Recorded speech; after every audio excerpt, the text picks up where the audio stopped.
Okay, welcome everybody again. Today I'm going to actually talk about the book itself.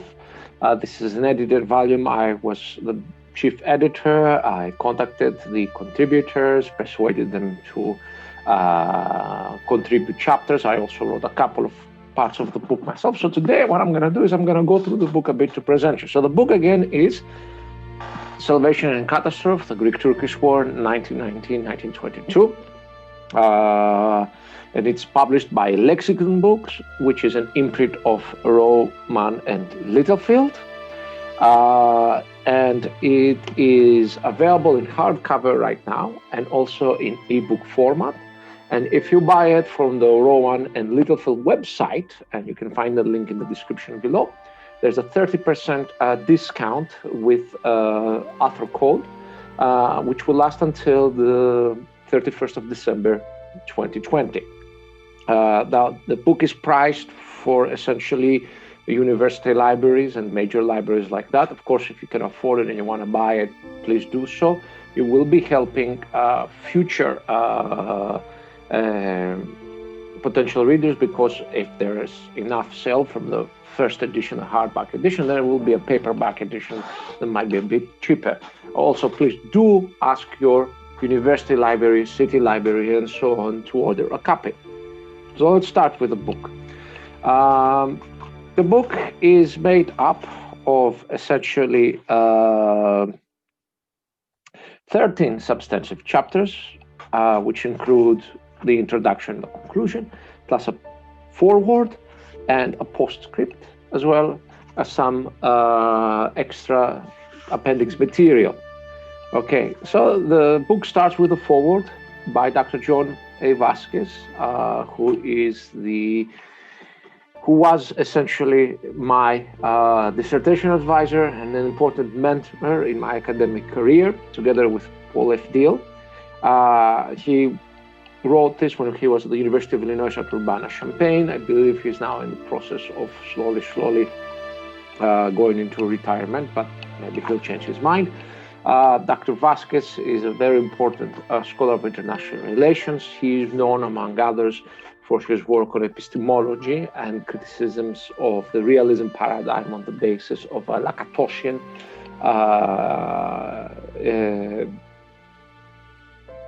epistemological viewpoint. He produced, together with Dr. Richard Manschbach, an attempt at a new paradigm, the issue paradigm, the most important auxiliary theory of which is the steps to war. He's also published a lot of books on the causes of war, the puzzle of war, the war puzzle, for example, which goes into new editions. What do we know about war? He also is very interested in World War I. He's published a couple of books, an edited volume on the causes of the outbreak of the First World War. Then he published a recent book, which I really liked a lot, on the fusion during the First World War. He's a very important scholar of international relations with a good grasp also of history and epistemology.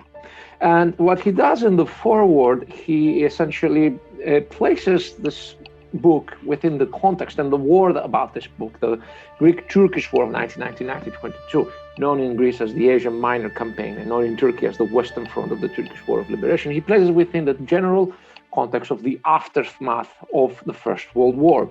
And using essentially an opportunity and willingness network, he essentially explains how the First World War essentially provided the opportunity for the existing Greek willingness to attempt to change the territorial status quo in the Aegean and in Asia Minor. After that, we have the acknowledgements. The most important acknowledgements are Dr. Ezra Gençtürk, the rector of Ozu University, who, as part of the Ozu 10-year anniversary progress, provided a grant that permitted us to host essentially a book workshop, which was very important in getting the book forward and getting it published. If you're doing an edited book, a book workshop before you publish the book is important in order to help the authors know each other and to get them going on with writing their chapters. And of course, I Thank the people at Lexington Books and Roman and Littlefield, especially Brian Hill, Eric Kudzman, Alexander Rallo, Joseph Perry, and Brennan Knight, all of them who helped make this book out. And I thank my wife who supported me during the writing of this book. The same period I was writing this book, we got married, we had our birth of our daughter, so not exactly the best period to have your husband spend time on a major project like a book. That's why it's also dedicated to her. With that, we go to the introduction, which is by me. And what I do in the introduction is I essentially make an incomplete general survey of the English historiography of the war. I stipulate some hypotheses about why it is relatively poor, especially when it comes to issues like the Turkish side of the conflict. I discuss the nomenclature issue, of course. Why didn't I call this, for example, the Asia Minor campaign, or why didn't I call it the Western Front of the Turkish War of Liberation? And I explain why I do that and why I decided on the Greek-Turkish War as a neutral name for the war, considering that the contributors are from all over the world and from Turkey and from Greece. But I do recognize, for example, that there's legitimate reasons for both sides to use their own nomenclature and so on. I also discussed the policy that I follow in the naming of cities and towns, which is pretty much very similar to that one that is followed in the recent book, The Habsburg Empire. I talk a bit about the character of the war, the recent book by Peter and Judson, The Habsburg Empire, A New History. So essentially, I use both the Greek and the Turkish names of cities, except if the two names are extremely similar. Okay, Trapezuda, Trabzon is pretty much the same, Samsun, Samsuda, and so on. And I shortly make a survey of the character of the war, discussing about the motivations and so on. I talk about the existing writing. I talk about some of these, some of the ongoing controversies about it, and about the most recent books published on this. For example, Humanism in Ruins by Asli Iksiz. And then I present each chapter in the book and the authors, and I discuss about what they're talking about. And that pretty much finishes the first chapter, the introduction chapter.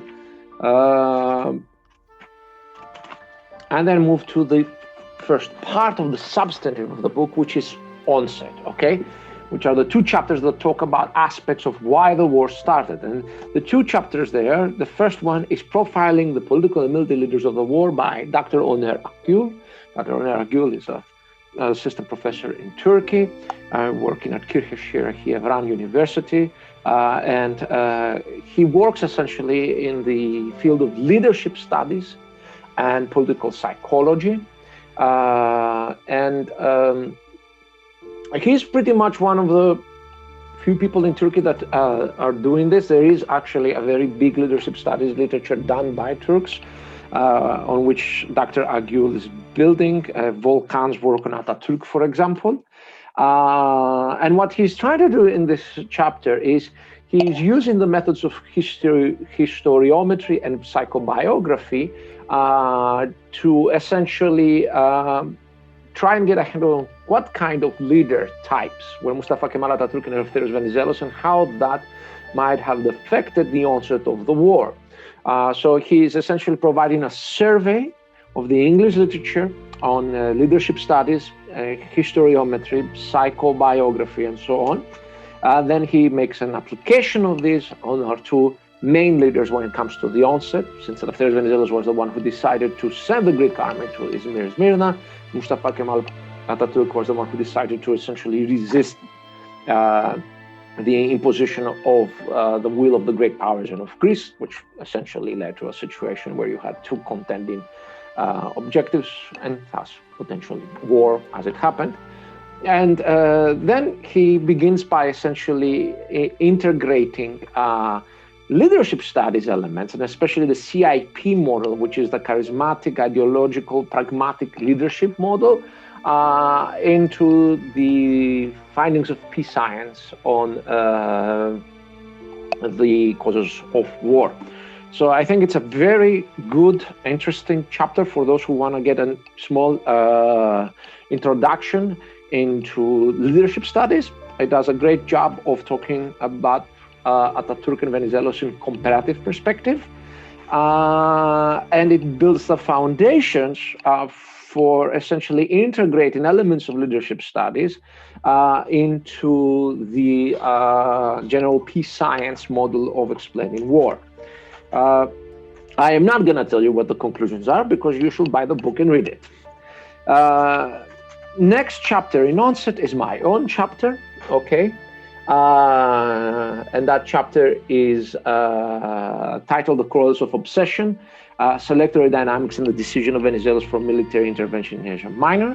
And in this chapter, I essentially integrated a certain variation of selectorate theory, which has been essentially produced and put forward by Bruce Bueno de Mesquita, Alistair Smith, and others, with the goal of explaining how domestic politics and the need to stay in power affect the decisions of leaders to go to war or peace. So I take a simplified version of selectorate theory, and I apply it to the decision of Venizelos to solve the Greek question within the Eastern questions by essentially attempting to expand the sovereignty of the Greek state over Asia Minor. And I do all of this within a general framework of the issue paradigm by Manchbach and Vasquez, by essentially breaking down Venizelos' suggestions for solving the Greek question within the Eastern question into the idea of essentially resolution mechanisms. So what I essentially say is that if we take in consideration who the winning coalition for Venizelos were, who were the groups that were supporting the Venizelos political project within Greece and around Greece, and then we connect that to what were the potential tools to be used to attain the goals of that winning coalition, we can easily understand why Venizelos came to the decision in 1919 to send the Greek army to Asia Minor.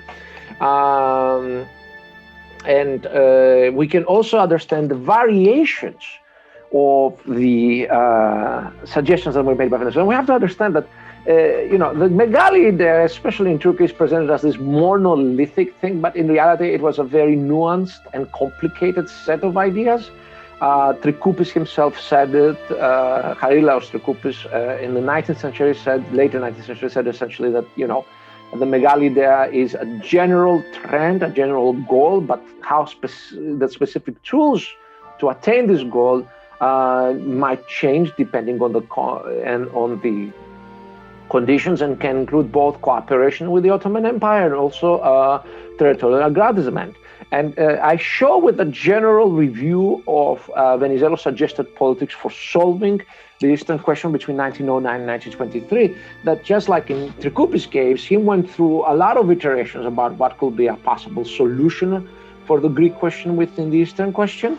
And, you can see how as time passes and events happen, what starts as a multiplicity of multiple Pacific and non-Pacific ways for solving the problem slowly narrows down to the idea of territorial expansion. And a lot of that is tied to the policies of the Committee of Union Progress against Ottoman Greeks.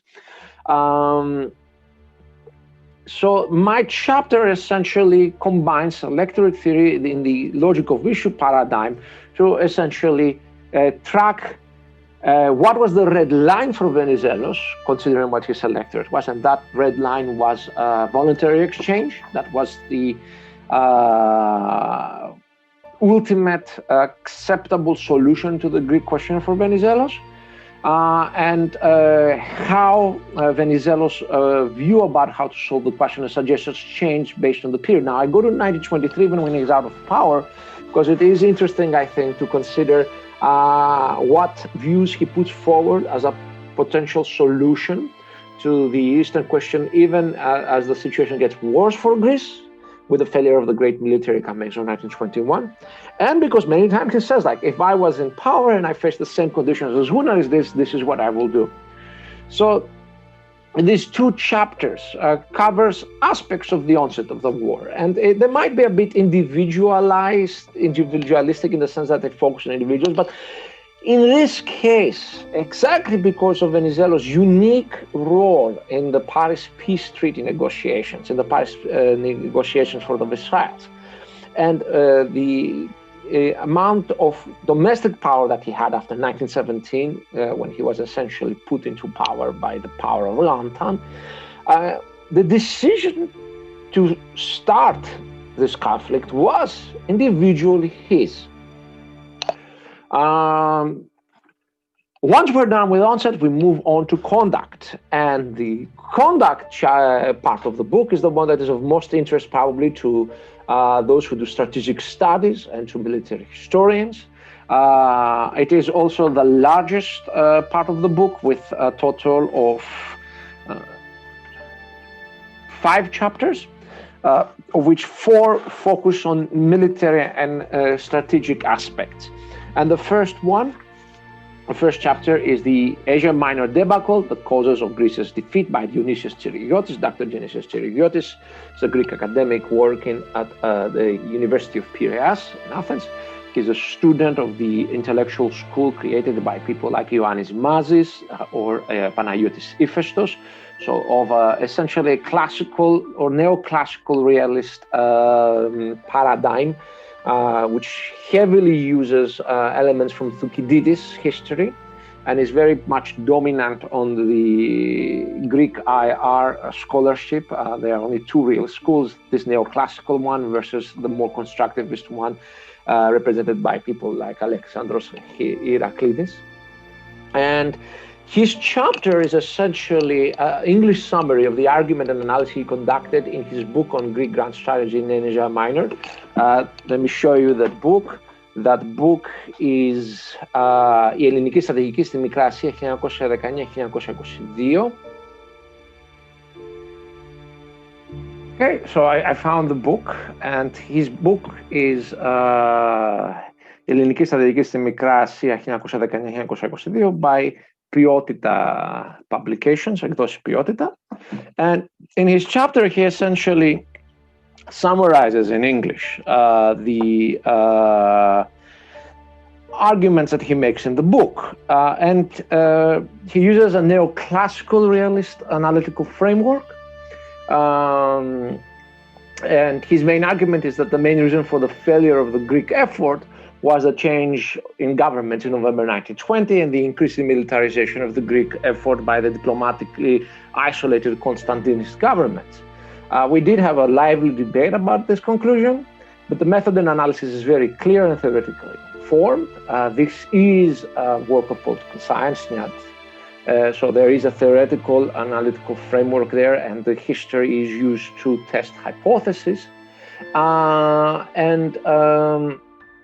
It does a good job of summarizing some of the Greek literature on the war that is not necessarily well known in English, in the English-speaking academic world. So, if you want to have a neoclassically realist argument about why Greece lost the war, and especially see how the impact of domestic politics on Greek grand strategy might have affected the result, this is the chapter you want to read. This is at the grand strategy level of strategy, if you use a Ludwickian levels of strategy approach. The next chapter after that goes to what we can call the theater level of strategy. And this is the Greek military strategy in the Asia Minor campaign, 1919-1922, an application of Clausewitz's theory of culmination by Dr. Ioannis Nioutzikos, another young academic working in Greece, specialized in war studies. And in his chapter,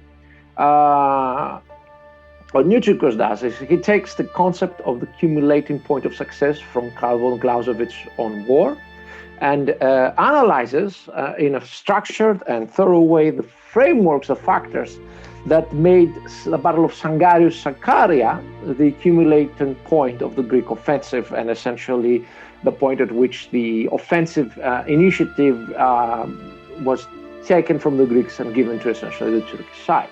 It's a very thorough chapter. It looks at the diplomatic and external legitimacy aspects of the war.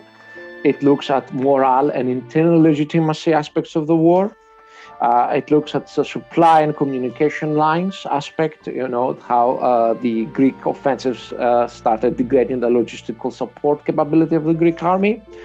It looked at the theater of operations, and especially the geography, but also the human geography, the increasing strangeness, if you want to be foreigners, of the areas where the Greek army is operating compared to the initial levels. And he talks also about the increasing use of defensive lines and fortifications by the Turkish side and how that essentially sapped the Greek effort. He uses a lot of Greek sources. His notes are very rich in this. And I think it's a very thorough analysis of why the accumulation point was Sakaria and why after that the Greek army was unable to launch any more major offensives.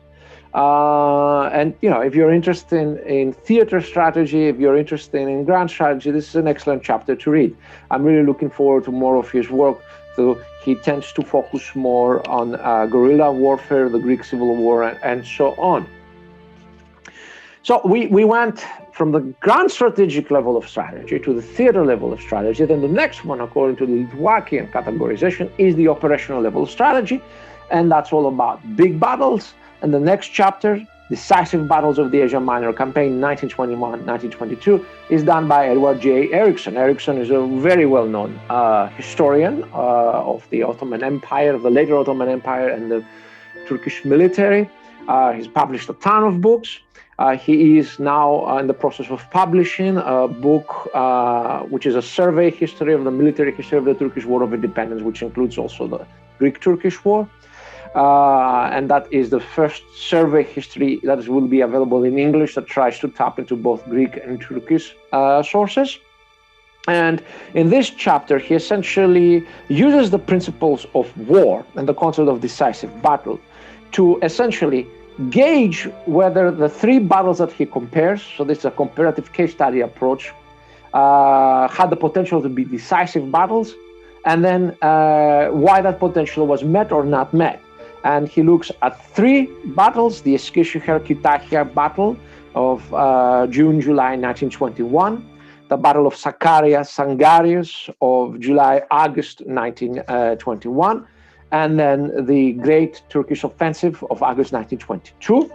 And he compares the battles on the 6 principles of strategy that he uses, comes to the conclusion that with the 3 battles, the first and the last one, the Kütahya-Eskişehir battle and the Great Offensive, had the potential to be decisive encounters in the sense that it was possible, thanks to geography and other conditions, to attain a result where a big part of the enemy army was destroyed, while the Battle of Sangarius was unlikely to be decisive even if the Greek side won.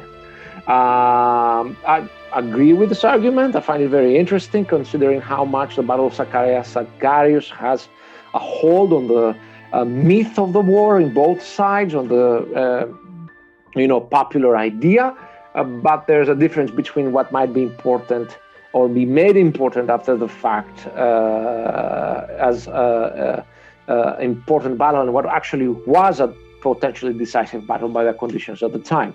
The chapter has a comparative table, heavily sourced with numbers, differentiating between theater numbers and actually operational strength, because in many of the Greek and Turkish historiography, the theater numbers are taken as everybody that is in those numbers was present in the battlefield, and that is actually not true.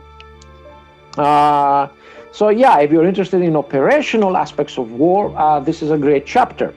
The next chapter goes from the operational level to the tactical level, and this is a chapter by Doruk Akyüz, a PhD candidate of history here in Turkey, a good friend of mine. The chapter is called Legacy of the Storm Troop, the Influence of German Assault Troop Doctrines in the Great Offensive. Mr. Akius has also published recently a book in Turkish about one of the Turkish Ottoman military officers, Petrev Bey, I think, who actually was a correspondent, who was the military attaché sent by the Ottoman Empire to the Russo-Japanese War.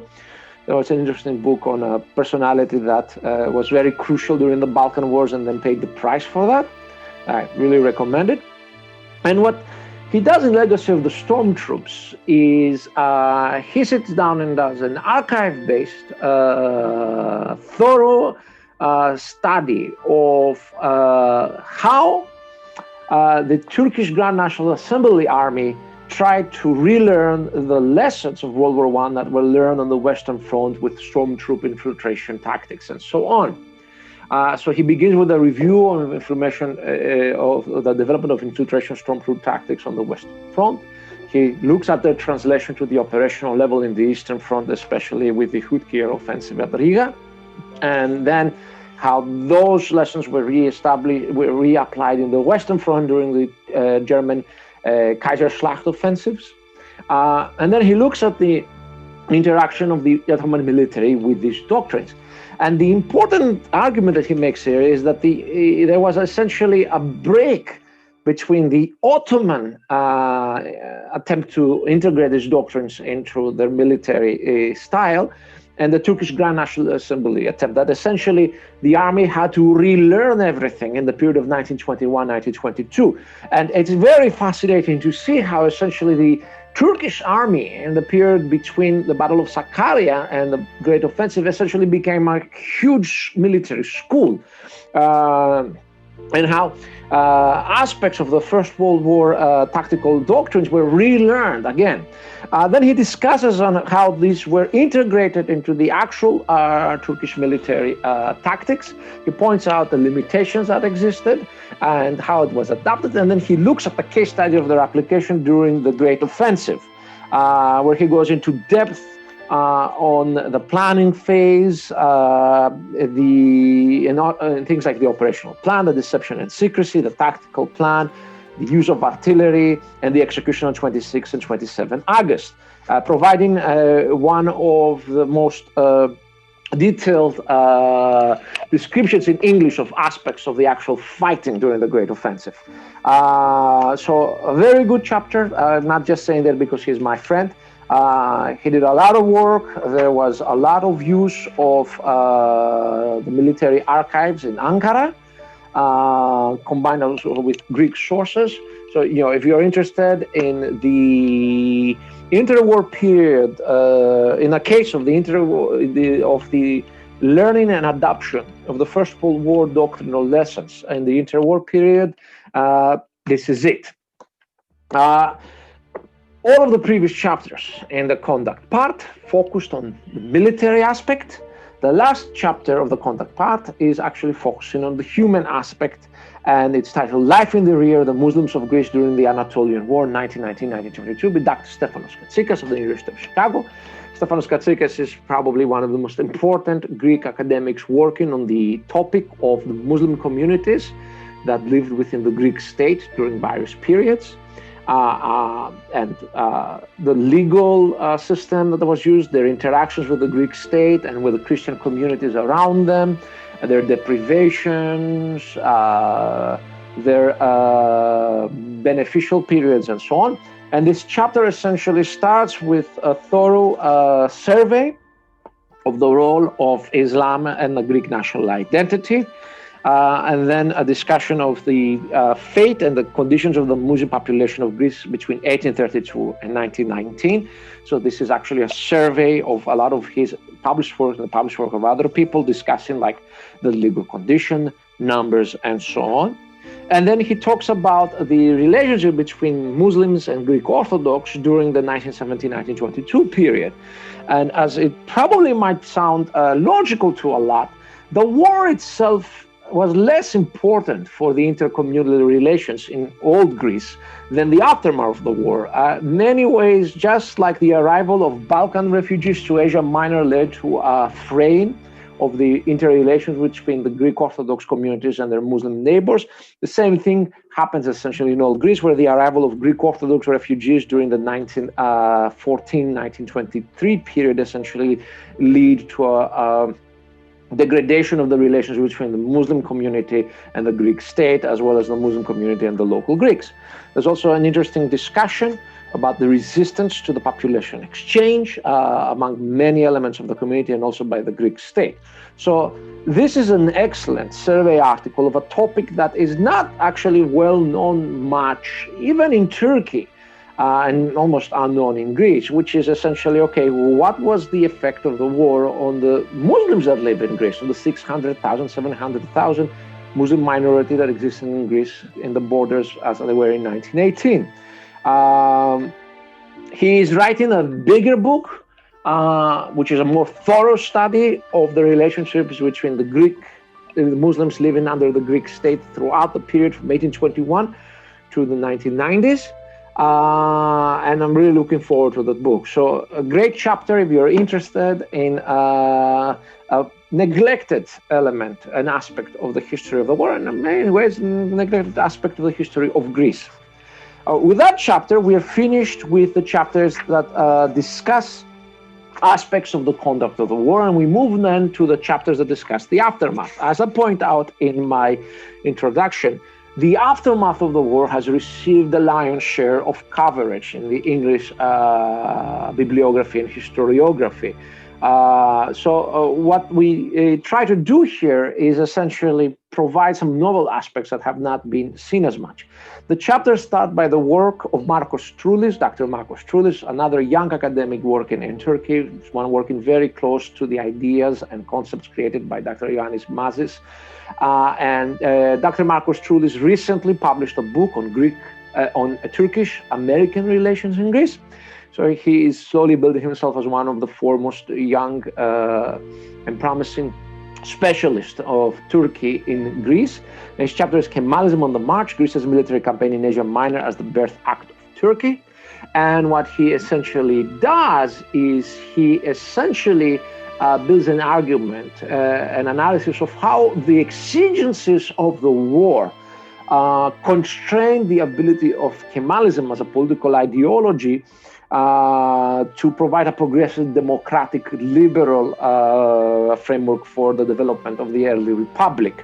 So his argument is that the authoritarian and statist elements were the direct result of the war and of the exigencies of winning the war and then rebuilding a country that had been devastated by the Greek army. He marshals a wide corpus of work in order to trace how those necessities impacted both in Greek and in Turkish. And okay, his chapter is more of a Greek interpretation of the development of Kemalism, but I think it is actually an interesting chapter for those that study Kemalism in the early republic. And it's interesting to compare this interpretation with other more Turkish interpretations. And it's definitely a chapter you want to read if you're interested in the early Turkish Republic and the legacy of the war and its politics. The next chapter after that is done by Dr. Denise Onset and Fulya Felicity Turkmen. Dr. Denise Onset is one of the most important researchers on migration situated in Turkey and in Europe. She's currently the Jean Monnet chair at Ozing University. Fulya Felicity Turkmen is a PhD candidate. I think she might be defending somewhere around here. Good luck, or she already defended. Maybe not the best time to go out into the market, perhaps. Who is doing her PhD now in the United States. And their chapter is called The Greek-Turkish War and Waves of Migration, Redemption or Devastation. And it's an interesting chapter because what it does, it covers aspects that have been heavily covered in the English literature, but it tries to bring them and integrate them into a more holistic picture. So the first thing they do is they conduct a survey of the population of movements, voluntary and involuntary, of the 1912-1923 period, and locate how prior movements impacted the onset of posterior ones, okay? So, for example, the ethnic cleansing of the Muslim populations of the Balkans in 1912, 1913, how did it impact the policies that led to the Armenian genocide? or to the Greek genocide during the period of 1919-1923. And then you already saw in the chapter by Katsikas how those policies then affected negatively the life of the Muslim population in Greece.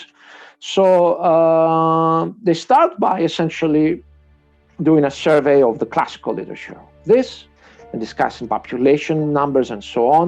They look at the experience of Muslims from the Balkans, Armenians, and the population exchange. And that part, they actually use a people's history approach, trying to focus on the new recent literature published on these movements with a focus on works on Turkish. And, you know, they do note that there's a lack of women's voices, as well as lack of scholarly work working in connecting the dots. But they try to essentially bring forward the voices of the victims themselves, okay? So it's a foundational text in an attempt to provide an integrated and holistic treatment into what probably wrongly has been treated as separate cases of ethnic cleansing and migration and genocide and so on by the authors of the respective historical nationalist historiography. And by pointing out the need for more women's voices and pointing out the need for a more people's history approach. That call for a people's history approach is answered by the next two chapters. The first one is by a PhD candidate in Turkey, Nazlı Güzin Ozdil, who specializes on Turkish history, modern Turkish history, and her chapter is the tale of the Karamanlis in between the two worlds. The Karamanlis are a unique Christian minority within Anatolia. They were Greek Orthodox. They were Turkish speakers, so they wrote Turkish with Greek letters. So they used the Greek alphabet to write Turkish. And the chapter essentially is fascinating because it uses the case of the Karamanlis to, negotiate and interrogate and criticize sometimes the identity labels used in more nationalist historiographies and bring forth how some of the communities actually did feel very weirdly towards both the Turkish national ideal that was promoted in 1919-1920, but also the Greek national idea that had been promoted since the 17th or 16th century. I take Pausanias' work here, so you can go to your Karabelias that goes to the 13th century, but I tend to agree with Pausanias that the Greek national idea, the new one, the modern one, started somewhere around the 1500s. What is interesting is she spends a lot of time discussing Papaefthim, which is a very controversial topic in Greece. But I learned a lot of things that I didn't know here about Papaefthim's movement and also his history. It is interesting to understand that probably there was some popular support in some of the areas of the Karamanli Greeks for the attempt to become integrated into the Turkish nation. There was more resistance in other areas, but ultimately what the Karamanlis wanted was irrelevant as Turkey decided to treat them as exchangees. And then she discusses the end of the war and the impact on them and the exchange and how they reacted to it. But interestingly, she finally discusses two people's voices. She discusses the memoirs of a Karamanli who actually served in the military, in the Turkish military in 1914-1919, and also one of the pamphlets produced in 1911 by the Patriarchate about the military service of the Karamanli in the Ottoman army, when in 1911 it was decided the Christians, the non-Muslim elements, would also serve in conscription. So an interesting chapter based on a lot of archival work and a lot of primary sources, casting light into an unknown and controversial aspect of the war and providing novel interpretations and novel material.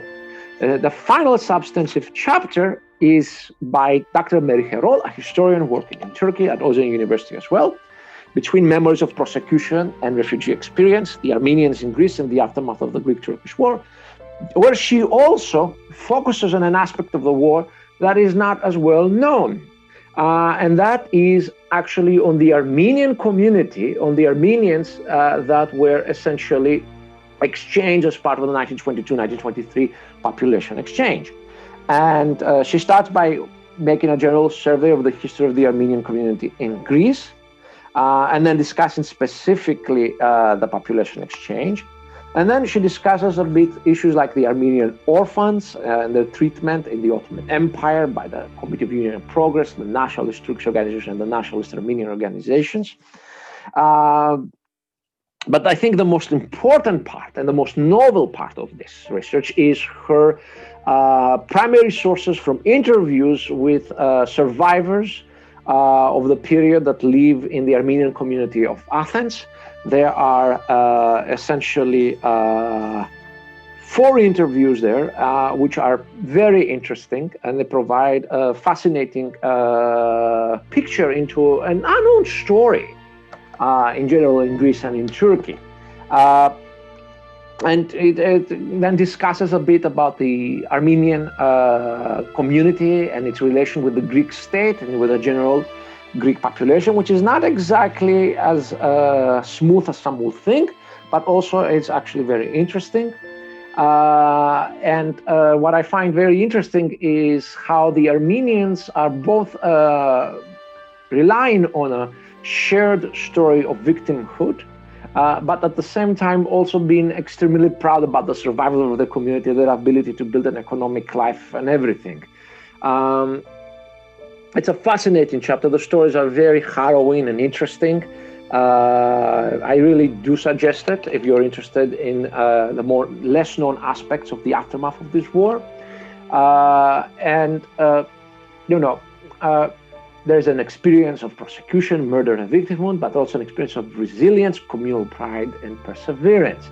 And this is material that has not been tapped by scholars in English. So it's extremely novel. Of all the chapters, this is probably the most novel in a way in providing, new findings.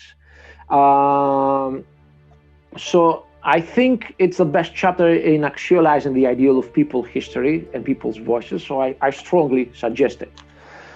That's the last substantive chapter. After that, there's a conclusion by Edward J. Erickson, who also wrote a conclusion. He honored me that way, where he essentially looks at the war and doesn't really do a summary of the chapters, but instead points out to the need for a more holistic treatment and for avenues of future research. And finally, there's a postscript called Alternative Paths Not Taken by me. This was in reaction to the criticisms of the anonymous reviewer. And essentially what I do here is I take a look a bit on the constructivist literature on Ottoman-Greek relations with the Ottoman government and the Turkish Muslim majority, especially the work of Bahar, Rumelili, Ilya Ors, and also the work of Umut Ozkimili and Spiros Sophos.